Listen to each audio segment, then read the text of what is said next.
আমার খুব পছন্দের একটা জায়গায় আজকে আপনাদেরকে ঘুরে ঘুরে দেখাবো। যেদিকেই তাকাবেন সবুজ আর সবুজ, মনটা ঠান্ডা করে দেওয়ার মতো জায়গা। তো আজকে চলে গিয়েছিলাম রফিকুল ইসলাম নার্সারিতে। গাছপালা আমার বরাবরই খুব পছন্দ। গাছপালা পছন্দ করে না এমন মানুষ খুব কমই আছে। যারা পছন্দ করে না তারা আমার না, প্রকৃতির শত্রু।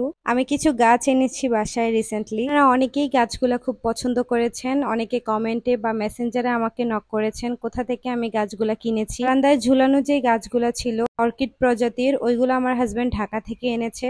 টপে যেই গাছগুলা ছিল এগুলা এই নার্সারি থেকে নেওয়া হয়েছে। অর্কিড প্রজাতির গাছগুলাতে বেশি যত্ন করতে হয় না, আমি যত্ন করার সময়ও পাই না, তার জন্য আমি গাছও কিনি না। এখানে অনেক ধরনের গাছ ছিল, এক একটা থেকে এক একটা সুন্দর। আপনি অনেক ধরনের ফুলের ফলের গাছ পাবেন, আউটডোর ইনডোর প্ল্যান্টও পাবেন, বিভিন্ন প্রজাতির আম গাছও দেখলাম এখানে। তো আমি দেখতে গিয়েছিলাম এরিকা পাম গাছগুলা। যারা যত্ন করার সময় পান না কিন্তু গাছ ভালোবাসেন, পরে আপনারা ইনডোর প্ল্যান্টের কিছু গাছ নিয়ে নিতে পারেন, হালকা রৌদ্র ছায়ার মধ্যে রাখলেই হয়। বলে দেই কাকার নার্সারির লোকেশনটা নরসিংদী রেল লাইন রাস্তার গনেরগাঁও গ্রাম রাস্তার পাশেই রফিকুল ইসলাম নার্সারিটা একটু ভিতর সাইডে পড়েছে। অন্যান্য জায়গায় গাছের দামের তুলনামূলক এখানে গাছের দাম আমার কাছে কমই লেগেছে। গাছগুলা দেখতেও সুন্দর, অনেক প্রজাতির গাছ আছে এখানে। আমার তো ইচ্ছে করছিল সব গাছগুলাই আমি তুলে নিয়ে যাই বাসায়। আশা করি গাছ প্রেমীদের আজকের ভিডিওটা আমার ভালো লাগবে। আজকের মতো এখানে।